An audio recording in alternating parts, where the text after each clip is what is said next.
I've been money craving, started shoebox saving, made some puzzle placements. I know what this life gon' come with, know that they gon' go and hate it. Nationwide Sports Talk. I'm Matt Mackey, live from West Virginia. Wild and wonderful, y'all. Special treat. You see us twice in 1 week. Not really happening before, but it's happening now. We did on Tuesday. We did a whole basketball edition, breaking down the NBA drafts, college basketball, to get you excited for the season coming up for college basketball, and to look at players coming into the draft, playing in the league next year. But this week, this day, we are back on the regular schedule. Football only, NFL, college football, a lot to talk about. But before we get started, my co-host, live from Morgantown, Caleb, say what's up. What's going on, guys? Hope everyone had a great, 3 days since we last seen you guys. Like Mackie said, this is our back to football, and we got a lot to talk about because there was a lot of football last week. We also had a lot of basketball, but like we said, this is our football podcast, so let's get into it. Exactly. Kids, let's get into it, get the ball rolling, and we're going to start with the pros like we always do. NFL talk. A lot of segments going on this week for this one because a lot of things are coming at different angles. But first, the main head in the breaking line news was Drew Brees is out this week. Taysom Hill gets a start and not Jameis Winston. It was a very big controversy, you can say, because it kind of caught me off guard. Like, why is Jameis not starting? Because he's a true better – I wouldn't say better, but he's actually a more true quarterback than Taysom Hill. So, Kaylee, give me your thoughts on you thinking Taysom Hill starting over Jameis.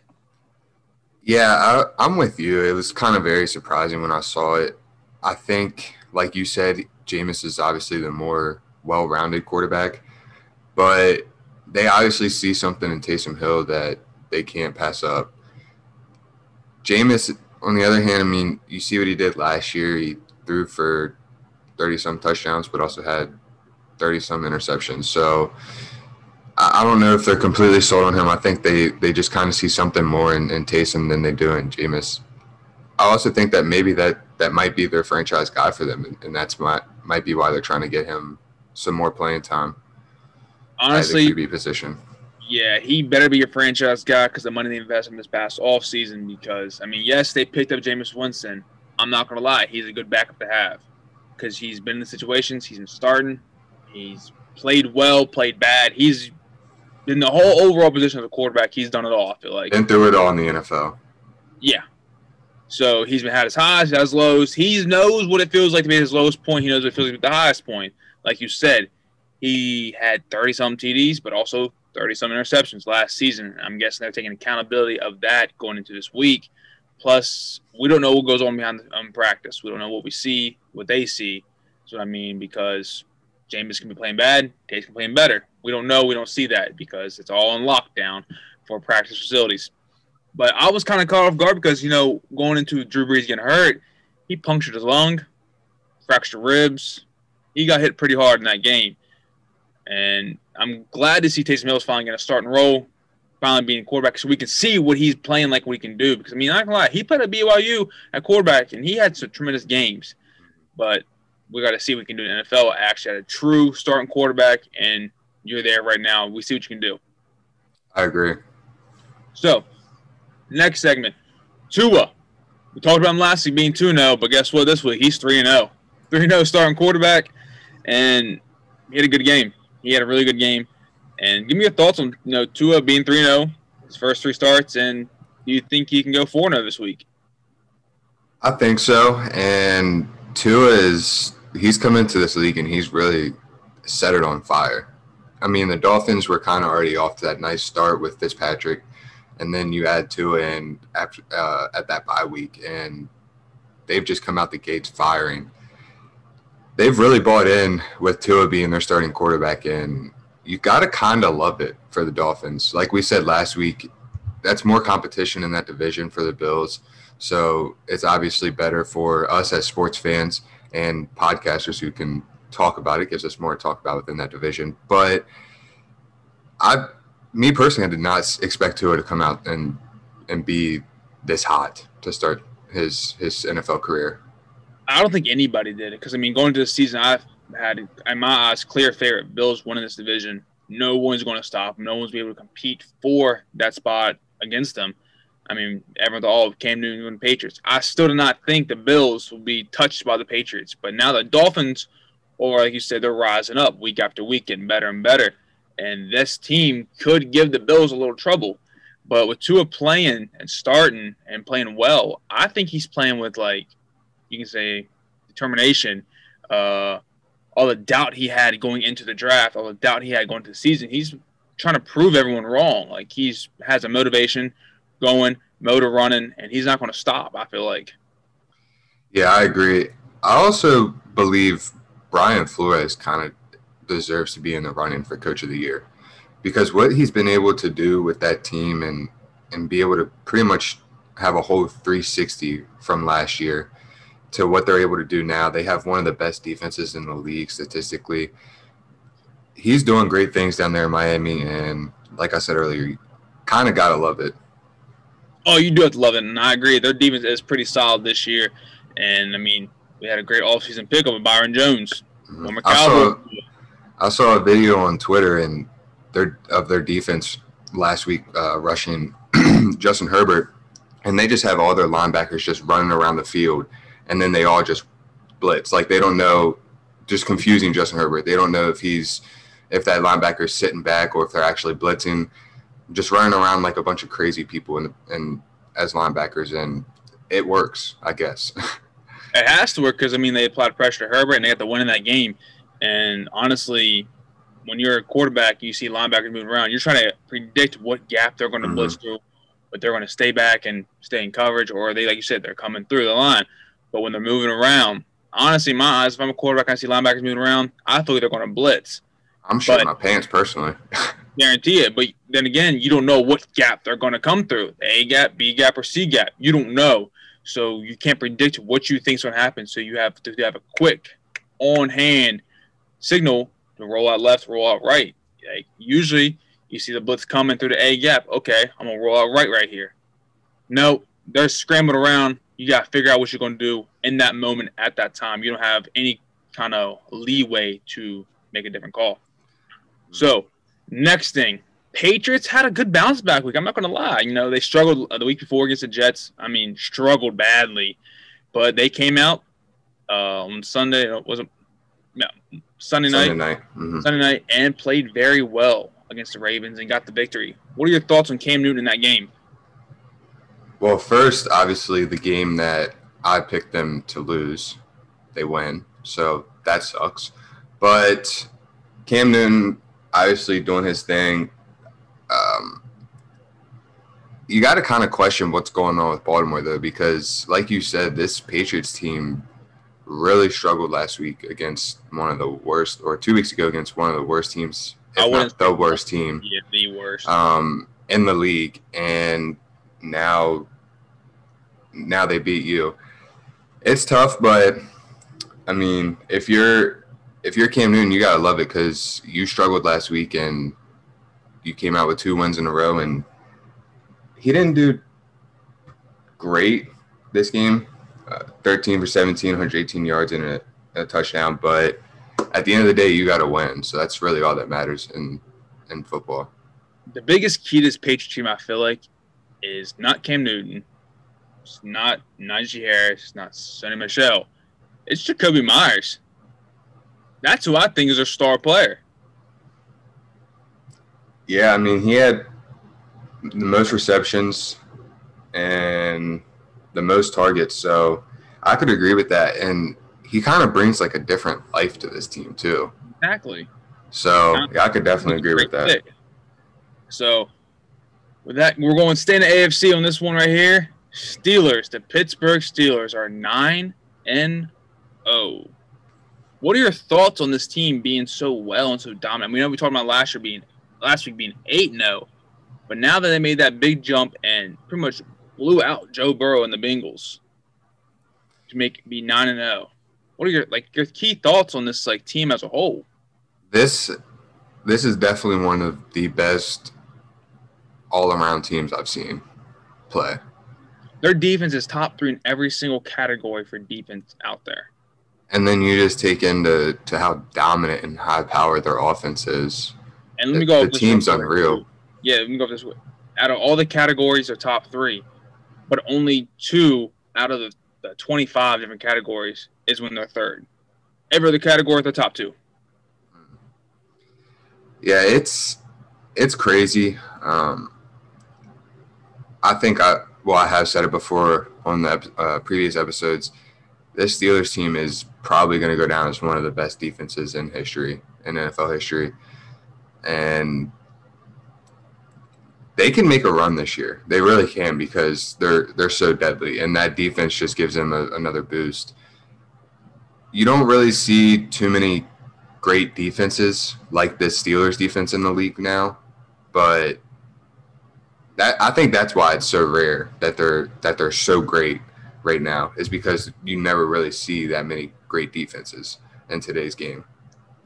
I agree. My only concern is they really haven't played a great team yet. That's my only concern. If you look at their schedule, they start the year against the Giants. Okay, they beat them. Then the Broncos, then the Texans, then the Eagles, then the Browns. Their best team they played was the Titans, and that was a close one. They won by 3. So I'm looking forward to fast forward the game up until when they play the Bills on December 13th. That's the game I'm going to eyeball, and that's how I determine how this Steelers team is going to be. If they beat the Bills as bad as they beat the Bengals, as bad as they beat the Browns, or if they beat them by a touchdown or more, then I'll say they're a dominant team. But if they only won by 2 to 3 points, there's a hole in that place. There's a hole in that organization somewhere, and a team's going to find it while watching that film in the playoffs. Because the playoffs is the best teams in the league, and how they got there was by watching film, finding the gaps, and targeting that gap and just demolishing it as a whole. So that game against the Bills is the game we'll eyeball the most when the Steelers play them to see if they're truly dominant. I'll also be watching that Ravens game because they only beat the Ravens last time by 4. It was a really good game. It was a very back-and-forth game as well. I just think that the Steelers' defense, they have that upper hand. Like I said, they're just so dominant. But the Ravens did add, we talked about a couple episodes ago, they added some key parts to their defense. So you never know in the NFL. You don't know. But since we're talking about games, it's time to get the NFL picks of the week, Caleb Lane. Caleb, last week you went 7-7 again, and me went 10-4. So with that being said, the overall season you are 78-48-1. I am 86-40-1. I have an 8-game lead on you now, Caleb. How do you feel about that? This is the week. All right. So you gotta have 8 more right picks than me. I'm going perfect this week. All right. First game, Sunday, 1 o'clock. Eagles, Browns. Who you like? I think the Browns pull this one off. Eagles have been too shaky this year. Well, Caleb, I hate to disappoint you here right now. You have a perfect week. We're starting off with the same record then. I like the Browns as well, too. Eagles are shaky, coming off a loss to the Giants. I'm looking for a nice, solid Browns victory here. Saints and Falcons. Saints without Drew Brees. Taysom Hill starting, as we talked about earlier. Who you like? Even though Taysom Hill's starting, and even if he doesn't do good, you can still fall back on Jameis Winston. They're still good enough to pull out a win no matter what. And this Falcons team, also a team that's been very shaky, so I'm going with the Saints. I like the Saints as well because Alvin Kamara is putting that team on his back this week. Without Drew Brees, it's up to the other guy in the backfield, Alvin Kamara. Next game, we're going to the Bengals and the Washington football team. Your man, Joe Burrow, going against your team. Who are you going to pick here? I don't even know. I think I'm probably going to go with Joe Burrow, though, because our secondary struggles, and Joe Burrow being the phenomenal quarterback he is with the field vision he has, he's going to be able to pick our secondary apart. Well, guess what, Caleb? That's 3 in a row. We have the same exact picks. I like the Bengals, so I don't think you're going to beat me this week, buddy. That's all I got to say. You got to have to throw a little wild card at me here eventually. Next game, Lions and Panthers. Panthers are still without Christian McCaffrey. I still like the Panthers. They've played pretty well this year. Played very well against the Chiefs. Played well again in their other games. We've talked about it before. They've bought in around Matt Rule, it seems like, and Teddy Bridgewater. So I think this is a victory they could pull off. I like the Lions in this one because it's still not decided yet if Teddy Bridgewater is playing. It's a game time call if he's playing or not. So I'm not very sure. But the Lions have a guy named Matt Stafford who is a reliable quarterback, most underrated quarterback in the league in my eyes. But we're going to stick to the Panthers real quick. I have a question to ask you. Matt Rule came out and said that Will Grier will have a fantastic future. He said that in an article by WV Nation. I read it, saw it, and it got me a question, started triggering something on my mind. If he's going to have a fantastic future in the NFL, why is he not being the backup and P.J. Walker is for the Carolina Panthers? Well, wasn't he named starter for this week? P.J. Walker was.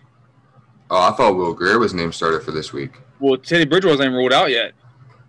Well, I know he's not ruled out yet, but I know there were talks of Will Grier being the starter for this week. He hasn't declared yet. That doesn't really make sense unless you don't see his future with your team. But I mean, how can you say that you expect a player to have an amazing future if A, he's not playing? And I mean, I'll just start with that. A, he's not playing, so he can't even put out other tape for other teams, even if you don't see his future with your team. So, yeah, that's a very questionable statement by Matt Rule. But I love it because I do think Will Grier, if he had the right team, I think he could have I don't think perfect NFL career. I think he could have a successful career. Not like very solid. Not like a Drew Brees or a Tom Brady, but be like a Alex Smith.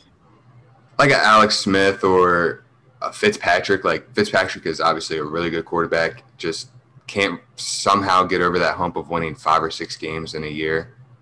Okay. We've also said he also hasn't been on great teams to been surrounded about him. So that was just a quick question I had to ask. That's all I need to know from the view man yourself. Next game, Steelers in Jacksonville. Steelers all the way. I agree. It's not decided if Gardner Minshew's playing or not. Even if he does, I think this, like we talked about, this Steelers defense is pretty dominant. I think they can shut down the Jacksonville offense. Next game, I feel like this could be the game of the week, honestly. Titans and Ravens. Who you like? I like the Ravens. I think the way they played last week probably should have won that game. And Titans, they played really well last week as well. But I think Baltimore has a better offense all around. You have 3 solid running backs, and then obviously Lamar Jackson and all the wide receivers they have. Yes. The Titans played a very good job in the first half because of that Colts game last Thursday night. I'm giving the edge to the Ravens still because they could have won that game against the Patriots. It's just the fact that the Titans, they really haven't played a whole entire successful game yet this year in my eyes. And the Ravens, they've been in battles, and they played solid teams already. So I like the Ravens as well. Next game, Patriots and Texans. I like the Patriots in this one. 2 weeks in a row, pulled out, I would say, good wins for them. And I think they ride that through this week. Texans have struggled, and I still expect this to be a really good game, though. I'll say that. I do, too. I think it's going to be a solid fight to the end kind of game. But I like the Patriots as well. I just think they're all five. Good win, and they're going to ride that coattail to the end. Next game, your 6-3 Dolphins with Tua starting quarterback going against the Denver Broncos. Who you like?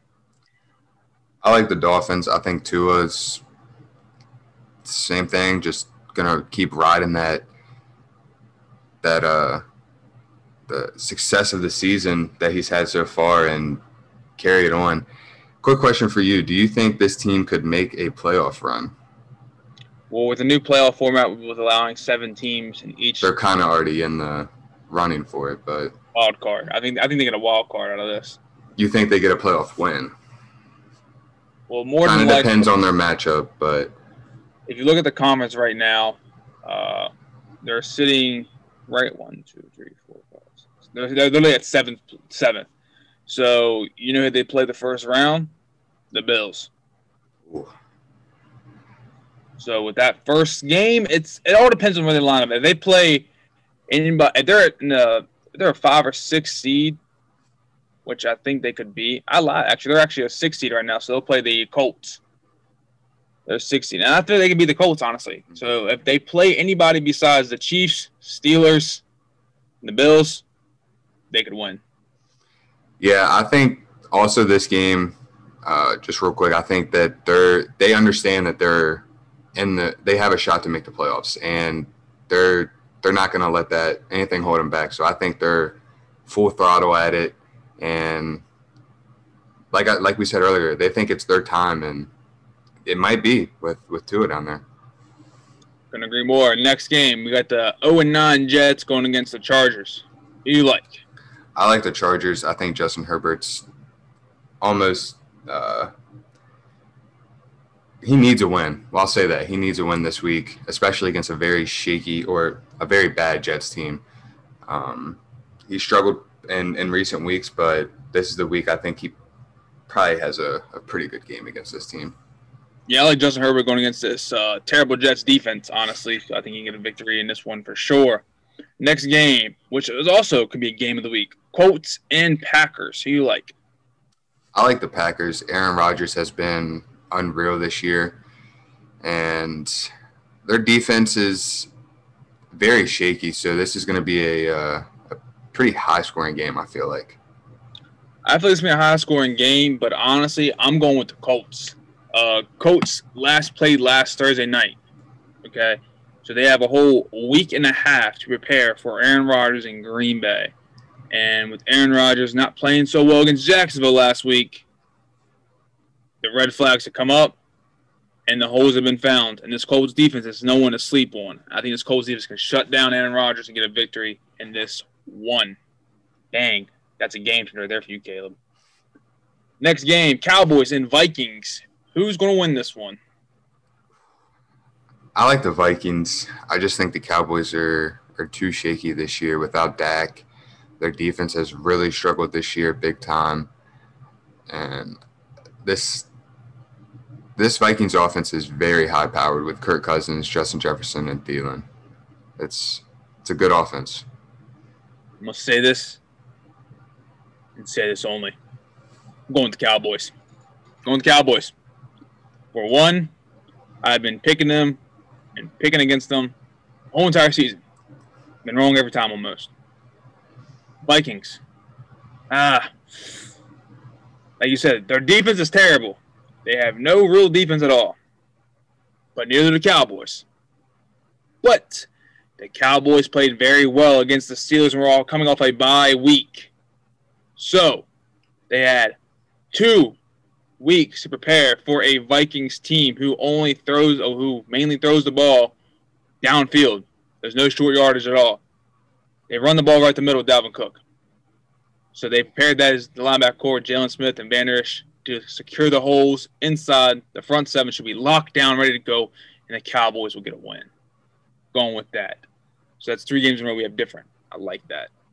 Chiefs and Raiders in the AFC West battle. Chiefs all the way. Raiders have been playing really well this year, have been a really good team, but Patrick Mahomes. They beat him last time, but I don't think he doesn't lose 2 in a row. When you're a great quarterback like that, you do your best and you don't lose 2 in a row. Exactly. I like the Chiefs as well because of Pat Mahomes. Monday Night Football, Rams and Buccaneers. This could be a good game. This could be a good one. And the way the Buccaneers played last week, who do you like? I like the Bucs. I still think that their offense is just a little too deadly compared to the Rams' offense, and I personally cannot count out Tom Brady in this one. You can never count out Tom Brady. You can never count out what he does on the field, and I think the Buccaneers get a big victory here to help their win column get the 8-game wins that they're looking for. And not just that, I don't think the Rams can slow down all the weapons that Tom Brady finally had. Well, always had, but he has another one with AB. So I'm looking at, you got Chris Godwin, who's healthy now. Mike Evans, not really that healthy, but he's still playing.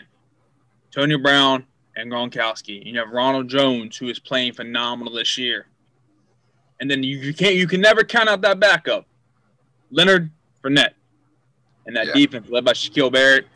I think this Buccaneers team is going to be deadly this week against this Rams team for sure. That's the NFL picks of the week.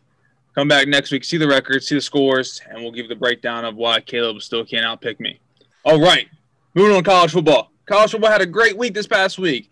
No upsets really occurred, but a lot of showdowns happened, and a lot of talk is coming because the first college playoff committee ranking is coming out Tuesday at 7.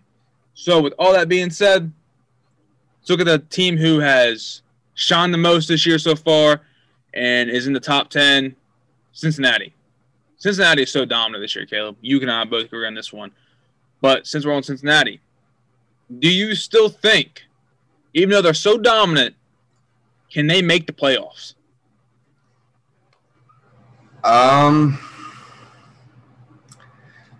They're 7 now. You got 3 games left. I don't know. I really don't know. Just because you have Ohio State, Alabama, Notre Dame, don't think that they'll lose, and then Clemson. Obviously, I don't think they're going to take Clemson out of the college football playoffs because they lost without Trevor Lawrence. So, however, I would love to see the Cincinnati team in the playoffs. I think that they could play with any team in the nation, and especially with the way that their defense plays.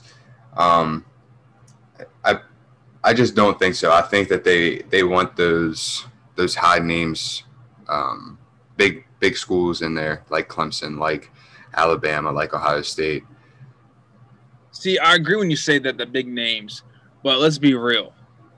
You'll draw more viewers if you get a Cinderella story team in the mix. Oh yeah, and that's why March Madness is so why it draws in the viewers it does, because you always have one or two Cinderella teams that are making a run. Like last year or 2 years ago,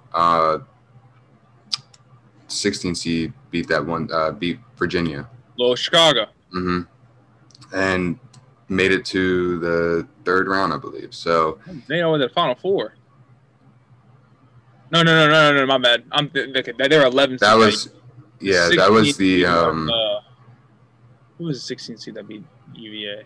Oh, that was UMBC. UMBC, that's right.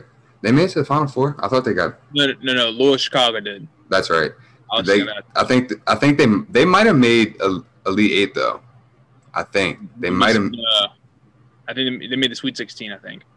Yeah, so it was something there, but still had an amazing run. So, yeah, I completely agree with you to where if you had a Cincinnati team in there, you're gaining way more viewers. And it's more exciting to see because, to be honest, it kind of gets boring seeing the same teams play each other. Like, it's boring seeing Ohio State face Clemson year in and year out. It's boring seeing Ohio State play Alabama or Clemson play Alabama. Clemson and Alabama play 4 years in a row. It's right. Boring. It is. So, while I would love to see this team in there, I just personally I don't think that they would put them in there. Especially, like I said, when you have a Clemson team who loses without Trevor Lawrence, that's going to be something that they focus on. I feel like game, Clemson lose to Notre Dame again. If they have Trevor Lawrence, then I would personally put in Cincinnati. What about Florida? See, this is where it gets shaky. This is where I would have a play-in game. No, so listen. So I was listening to College Football Live, and they were talking about it. It was starting to be rumored. Cincinnati plays BYU. Ooh, I would really like that. That'd be a heck of a play-in game to make the college playoff committee. They also talked about that. Say the Final Four is made for college football playoffs. It's made. But a team that's COVID. Have a replacement team? No one's replacing. That team moves on. The team who they're supposed to be playing, so the team who doesn't get COVID, say Alabama, Clemson gets COVID.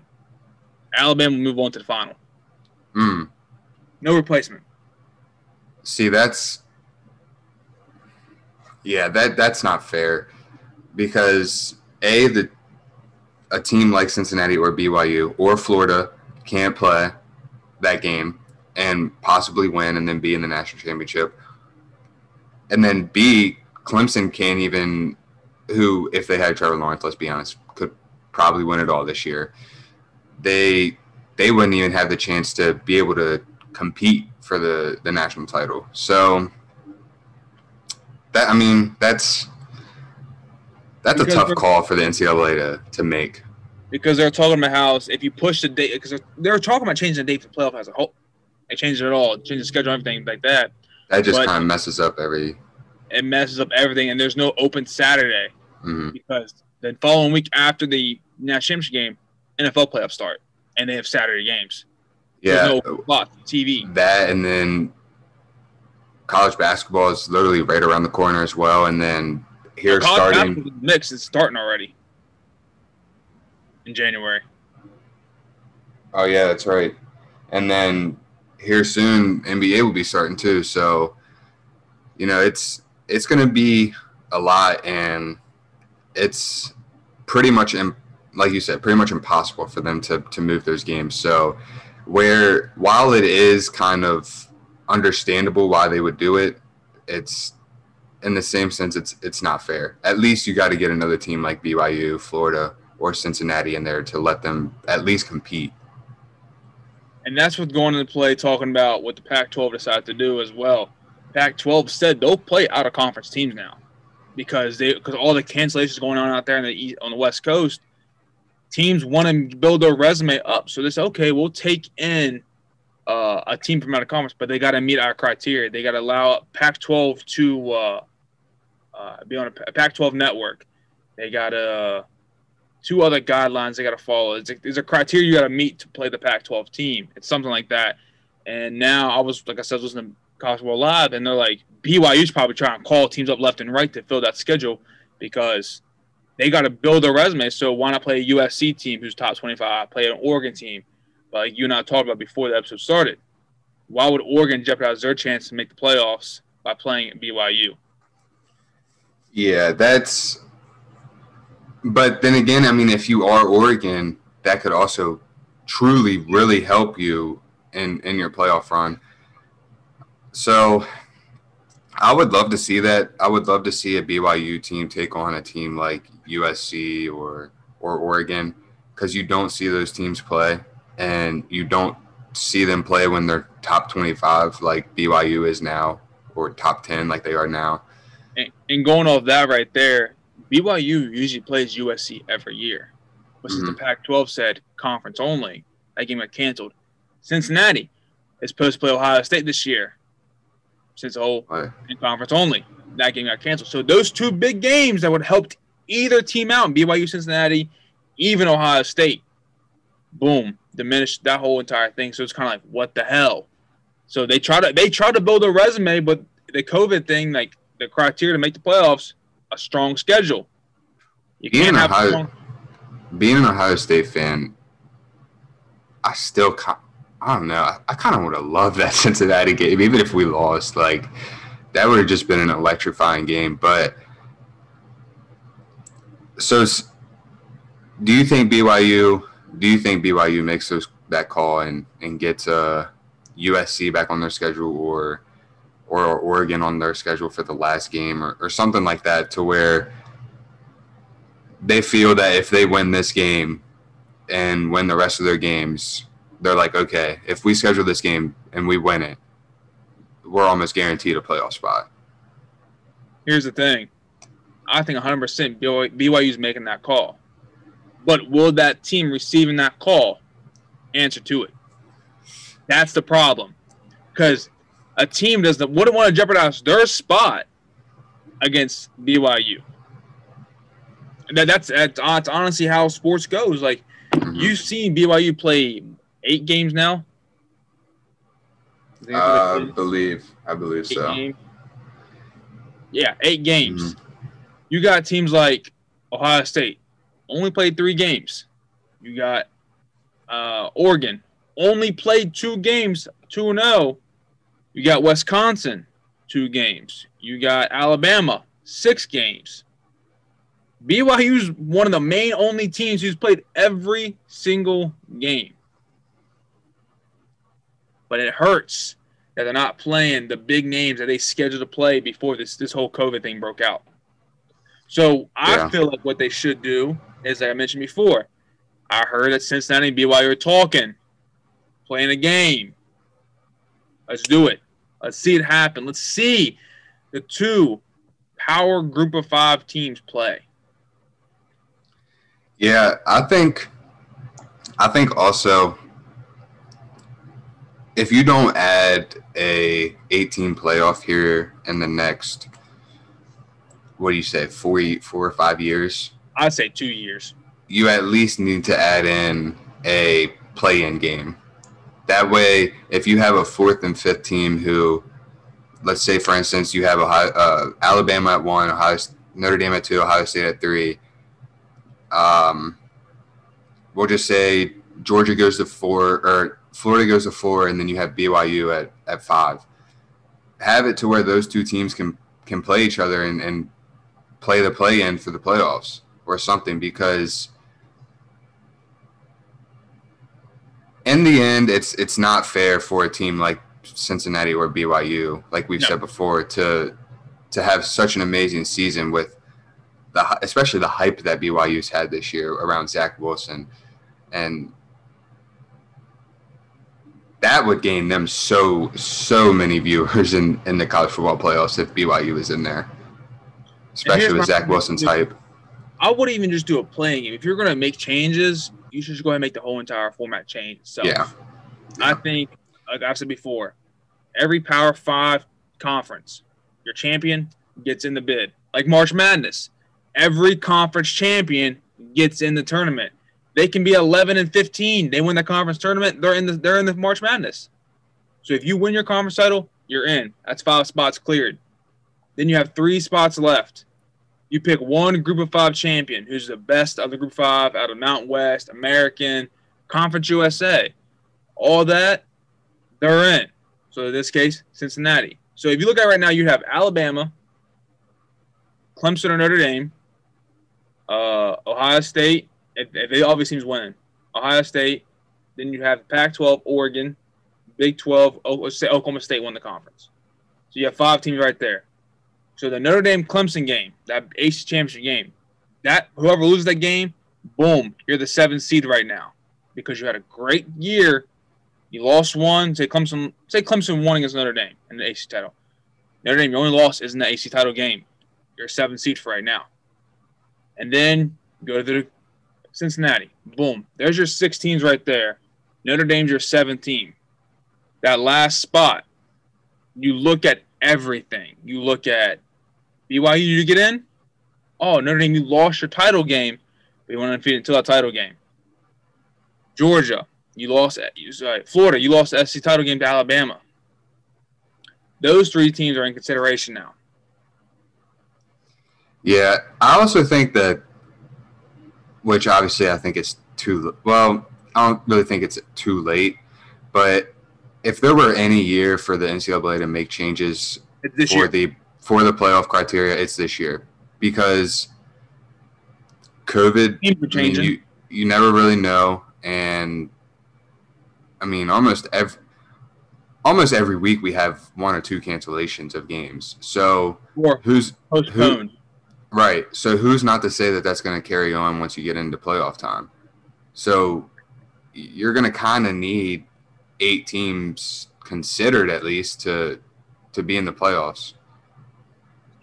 But we're not experts, Caleb. We just talk. What do we know? We don't know anything, buddy. It just makes more sense in that way. But let's move on to the next segment. Last segment before we get into our 5-star performers of the week. I told you before the episode started, I think Big Ten is the most dominant conference this year in college football, and it's only been 4 weeks. And I'm always saying that because I guess you could say the big games already happened, SEC and ACC. ACC is only dominant with 2 teams, Notre Dame, Clemson. UNC is not really that dominant anymore as we thought they were. SEC is only dominant with Alabama and Florida and Georgia and A&M. You got those teams. I get that. They're pretty dominant, but That's it. You look at the Big Ten. They have 3 teams inside the top 10. 3. But you could say the same thing for SEC. They do too. But you just look at the matchups, and I've also said for this episode, this weekend, you can pretty much say it's a semifinals for the Big Ten title game. Mm-hmm. Wisconsin versus Northwestern. Indiana versus Ohio State. You can take that in consideration right there yourself. But the Big Ten, it's a very fun conference this year, especially with Wisconsin only playing 2 games because they already have 2 games canceled. Yeah, and before the episode, I was kind of iffy on it, but I kind of agree now because every game in the Big Ten is a toss up. Like you really don't know who's gonna win. Like obviously, if you have Ohio State facing Purdue or Minnesota this year, obviously Ohio State's the favorite. But with Indiana or like you said, Wisconsin's playing really good. Michigan had a fall off. I just think while this conference is probably the best, the SEC also has to be up there because, like you said, they have those 3 teams, and it's just so high scoring and so electric. But I would say all around, yeah, Big Ten's definitely the best because you don't have those 60-some to 50-some games like you do in the SEC. Exactly. That's my point, and you helped me prove it, Caleb. I appreciate that. You know what that means? It's time to get into our 5-star performers. Every week, Caleb and I do 5-star performers a week. This means that this past week, and you played college football, you were a 5-star player in our eyes because in high school, when you were getting recruited, you could have been a 4-star, 3-star, or a 2-star, but this past week, you were a 5-star performer. Caleb, start it off. Who's your number 5?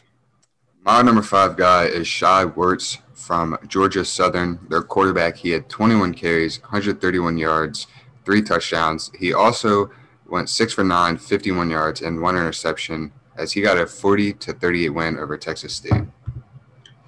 All right, my number 5 guy is staying in the Mountain State of West Virginia. Grant Wells, quarterback out of Marshall, had a phenomenal game, 25 for 37, 336 yards, and 5 TDs against Mid-Tennessee State in that big blowout, 42-14. Hometown boy, Grant Wells, welcome to the 5-Star Showdown, and welcome to Nationwide Sports Talk, my man. And congratulations for putting Marshall on the map because you're doing great things down there, so keep it up. And Grant Wells, Grant Wells, you're listening to this, my man. We're going to reach out to you soon to ask for an interview. We want you on the show. We want you to talk about the Marshall football program and you being a star in the home state you live in. All right, number 4. As a freshman. My number 4 is Desmond Ryder. Obviously, Cincinnati's doing great things this year. This kid does even more greater things. He was 24 for 31, 327 yards, 3 touchdowns. Also had 8 carries, 75 yards, and a touchdown on the ground as they got a big win last week as well. My number 4 guy is your boy, Caleb, Sam Howell, quarterback of UNC. 32 for 45, 550 yards, 6 TDs versus Wake Forest. And that comeback win he had, 59-53 over Wake Forest. My number 3 guy is Jalen Cropper from Fresno State, wide receiver. He had 10 receptions, 202 yards, 3 touchdowns as they got a big win, 35-16 over Utah State last week. Well, Caleb, my number 3 guy, same as yours, Jalen Cropper, wide receiver Fresno State. Like Caleb said, his stats, 10 catch, 202 yards, 3 TDs versus Utah State, and a 35-16 win out of the Mountain West. Caleb, I'm telling you, there are stars in the Mountain West Conference. My number 2 guy, you said him earlier, from the home state, Grant Wells, Marshall quarterback. Like you said earlier, he got a very big win over Middle Tennessee. Also had a phenomenal game as he was 25 for 37, 336 yards, and 5 touchdowns. My number 2 guy is a running back out of South Carolina, Kevin Harris, 25 carries, 243 yards, and 5 TDs versus Ole Miss in a tough loss, 59-42. For the South Carolina Gamecocks. And this past week, they fired their head coach because they want to build a winning culture at South Carolina. So, Kevin Harris, team's on your back now, my man. Keep shining. My number one guy, I did not think you would have him down, was Sam Howell. I only put him on here because of 6 touchdowns, which is insane. 32 for 45, 550 yards, and 6 touchdowns, as they got a kind of a shaky win against Wake Forest. But Wake Forest also played really well against Clemson. So they did. That comeback win for UNC.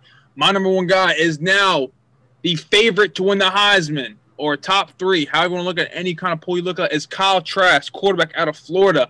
23 for 29, 356 yards, and like you mentioned, Sam Howell's only for 6 TDs. Kyle Trask had 6 TDs as well versus Arkansas on that 63-35 win. So that being said, Kyle Trask, you are being noticed now. You're in the Heisman running, which I've been saying that before. You should have been noticed way before. You've been shining all season, but I don't understand why they're just not noticing you. It makes no sense to me. But you're playing very well, Heisman hopeful, and I ain't gonna lie, he played really good last year too. Yeah, he did. He coming in for Felipe Francois. Yeah, and this Florida team, I love watching them play because of Kyle Trask. They've been playing very well since the loss to Texas A&M. Playing very well. So that wraps up our 5-star performance of the week. If you're not mentioned this week, you can be mentioned anytime, any given moment. You have a 5-star performance, just one game. That's all it takes. Best games of the week. Here we go in college football. There are plenty of good ones. That includes 3 top 25 games going against each other. A nice top 25 team versus an unranked team. And a nice top 15 team going against an unranked team. And 2 unranked teams going battling out, which could be going as well. But let's start it off with your boys. Number 9, Indiana taking on your boys. Number 3, Ohio State. This one could be a very good one. I'm not going to lie. Indiana is a 20.5-point favorite underdog. Yeah, I think it's going to be a good one. Because Ohio State had that week off last week because of their postponed game. And then Indiana had a really good win last week. And like I said before, this Indiana team is a really good team this year. So I think this is going to be a good game. I still think that Ohio State has a little too much firepower on the offensive side of the ball for Indiana. And I just think Justin Fields he's been on a different level this year. Justin Fields has been on a whole other level, but with the 20-point underdog for Indiana, I think if you're going to bet plus 20.5. I'm not going to lie. I think it's going to be still a high-scoring game. No doubt about it. But Michael Penix Jr. for Indiana is playing very well as well. But he's not playing Justin Fields' level, but he doesn't have Justin Fields' weapons. We can say that. But another thing to look out for is the receiver for Indiana, Ty Freifogel. He has been a star for the receiving corps for Indiana this past year with 24 catches, 424 yards, and 4 TDs this season. I'm looking for that matchup, him versus the Ohio State 5-star DBs. I'm looking forward to that matchup. I'm not going to lie. Next game to look forward to this weekend is another Big Ten matchup. Like I said, there's 2 semifinal games for the Big Ten title this week. It's Wisconsin, number 10, taking on number 19, Northwestern. My Northwestern Wildcats taking on Wisconsin Badgers. Graham Mertz has been playing great in the 2 games he played. So, based off what Northwestern has done with that tough, nose-knocking defense they have, can they hold Graham Mertz? I honestly think they can. Like you said, they have a very tough defense, but on top of their tough defense, they also have a pretty good offense. Peyton Ramsey's a good quarterback, and then you have Drake Anderson playing pretty well too. So I think this could be – it's definitely going to be a good game. I'll say that. I think Northwestern could pull it off, though. I do. Wisconsin had, last week off, correct? Or no, sorry, they had the week before off. The 2 weeks before that off, and then came out and played a kind of shaky Michigan team. So this is really going to be their first true battle of the year, and we'll see how it goes for them. It's going to be a nice Big Ten matchup. I think it's going to be a better game than Indiana and Ohio State in my eyes. Graham Mertz is playing great, but like we always talk about, it's a great offense versus a great defense. I think Wisconsin could be a clear favorite to win this game if they had a guy named Jonathan Taylor in that backfield, but they don't anymore. They're depending on that pass game. It's something you don't usually see for a Wisconsin team, and Graham Mertz is putting it on the map to make it known that they are a passing team now. But what Northwestern does best is only allowing 200 pass yards per game, and Graham Mertz only puts up 187 a game, average in the 2 games he played. Also, the run game for Wisconsin is not as deep as it's been before. They have different units going on, not one guy running the ball. They average 261 rushing yards per game, but they also played a bad Illinois team with 18 players out when they played them, and a very shaky Michigan team. But this Northwestern team only allows 91 rushing yards. I'm looking for a good game here, but I hate to say it. My Northwestern Wildcats, they probably won't pull it out, but it's going to be a close one. And if you're going to bet, take the plus 7.5.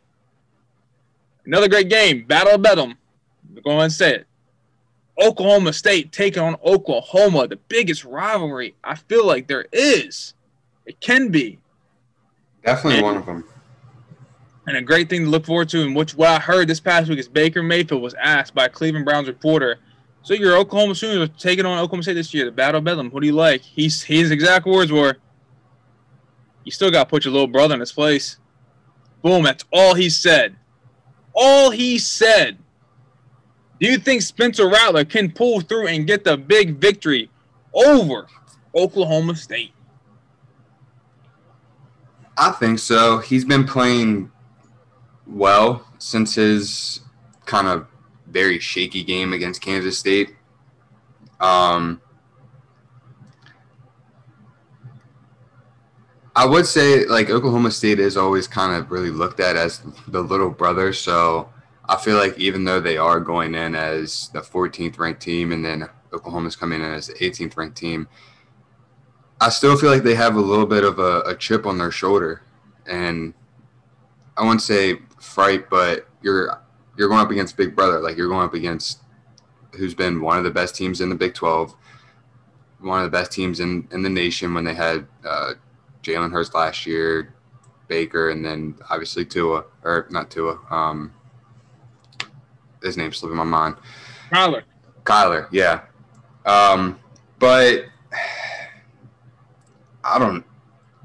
I think he could pull it off. I really do. I have a lot of high hopes for Spencer Rattler, so I'm going to keep him. I think he can pull it off.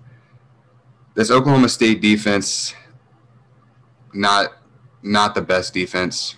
I mean, you saw what West Virginia. You said what? It's better than their offense. Yeah, but they almost let West Virginia come back and beat them. So, I mean, if you can allow our shaky offense, because we were terrible the first half, as long as Spencer Rattler doesn't go out and play like that in the first half, then I think they're perfectly fine in this game. I think so too. I think Oklahoma can get a big victory in this one because it's not just their offense clicking now; it's that defense. They're clicking very well, and what they've done the past couple weeks is they shut down teams. I think the Oklahoma and Rattler can get a big victory for the Battle of Bedlam in Norman. Another big game, number 20, USC, taking on Utah, who was top 10 last year, but has yet to play a game this year. What you like in this game? I like USC. They have a 2-game experience over this Utah team right now, and Keaton Slovis he's an unreal quarterback, so I'm going with this USC team. I like Utah. I think this USC team is shaky. If you look at their past games, they were down by 2 touchdowns against Arizona State. Came back and won. They were down to Arizona and won in the final seconds of that game as well. I just think with this team, it's not, you can say, as dominant as we're used to seeing. Yes, Keaton Sullivan has been playing well, but if you look at it overall, he's only thrown 3 TDs in 2 games, and you're playing the Pac-12. You played an Arizona team with a new coach, and Herm Edwards and Arizona State Sun Devils. So looking at those two components, I think this Utah team, who you said hasn't played a game yet, you know what that means? They've been practicing and practicing and practicing. So everything should be clicked for them and ready to go for this game. Because, one, it's not in L.A. It's in Utah. Mm-hmm. So like Utah in that game. Another good game to look forward to this weekend is a battle of the Sun Belt, you can say, pretty much. Last year's favorite to win, who won it, Appalachian State, taking on number 15, Coastal Carolina. App State is known for being the top dog in that conference. Right now they're sitting at 6-1. And they're going against Coastal Carolina, who's 7-0, who went from the bottom to the top in a matter of 7 games, and they're playing phenomenal right now. And they didn't get to play last week because of cancellation of COVID. But who you like in this game? I like Coastal Carolina. Like we've said before, they have a lot of hype around them this season. I think they're just going to continue to ride that. They're obviously a really good team as well. So I think that the hype around them is what's going to help get them this win. While Appalachian State's, like you said, a really good team, was the best in the conference last year, and usually a top 25 team almost year in and year out. I think that this Coastal Carolina team has turned the ship of their program, and they might be the new top dog of this conference. I agree. So, I mean, look at Grayson McCall's stats going against Zach Thomas, quarterback Appalachian State stats. They're kind of similar. Same time quarterback, but what I like about Grayson is his TD and interception ratio, 16-1. Mm-hmm. Grayson McCall is playing lights out right now, and I think this Coastal Carolina team, like I said, has hype around them, and it's motivation and drive to win a football game. And not just that, they're playing on that turquoise field this week. They ain't playing down in I think Raleigh. I think that's where it actually is, Raleigh. Mm-hmm. They ain't playing there. They're playing down in Myrtle Beach. Good old Sun City. And that turquoise field's going to get that motivation drive going for Coastal Carolina, and the mult's going to be out, and the victory will be for the Coastal Carolina. So, Caleb, any other key games you'll want to talk about before we end the show? Let's see. Does Marshall play this week? They were supposed to play, but it's postponed. Is it postponed? Yeah. And then West Virginia, they don't play this week, do they? Nope. So I think that's it. I mean, Clemson, Florida State, we also know who's going to win that. So I think it's good to talk about is NC State playing Liberty. Yeah, that could be a good game as well. Or I think LSU, Arkansas could be a decent game too. So that Liberty game, they're what? Are they? I know they're top 25. Are they what? 20? 21. They're going up against a really good defense. So it's going to be, I wouldn't say really good, but a good defense because obviously, what's his name that went there? Tony. Anyways, NC State, they got our defensive coordinator from West Virginia, and while he's a good defensive coordinator, he kind of took that. You talking about Tony Gibson? Tony Gibson. Yeah, slipped my mind. But he can go there he went there and kind of brought that toughness of the defense that West Virginia had over to NC State. So it's going to be nice to see, especially with how, I guess you could say, how high-powered this Liberty offense is with Malik Willis in the backfield who can throw and run the ball. So it's definitely going to be nice to see how Tony Gibson will be able to adjust to this, because we saw how he did against previous QBs who could run and pass, and wasn't very good. So never very good, but so do you think Liberty can get the win in this one? I do. You think they can beat another Power 5 team? I do. I think just because Malik Willis's ability to run and pass the ball, he's such a dual threat quarterback. I think that's what gets them this win. I like Liberty as well. I think them only being a 4.5-point underdog kind of gives you still motivation because you proved yourself. You literally proved you can beat Syracuse, you can beat Virginia Tech, who used to be a powerhouse in the ACC. So why not can't do it against NC State? So that concludes this episode of Nationwide Sports Talk this week. Watch football. A lot of good games. Caleb, say your peace, love, and goodbyes. All right, guys, that would do it for this week. Hope you guys enjoyed the 2 episodes that we put out for you guys this week. And we will see you guys next week with more football. And are we going to do some basketball next week, or we're doing always can. We ain't amazed nobody. So we'll do some basketball next week for you guys. All right. So, like Caleb said, next week, more football, a little more basketball in one episode in 1 week. And so that means like, subscribe to us on YouTube, follow the Instagram, follow the Twitter, make us known, share us a little bit, get our name out there even more. Because the more people listen, the more fun we'll have. Because that means we have more viewers to please.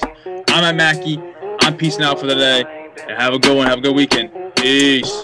Cause lately I ain't been the same, feel like I'm stuck in a maze. And I'm just trying to get out, I'm trying to better these things. But you just all on my thoughts and I just can't separate. It's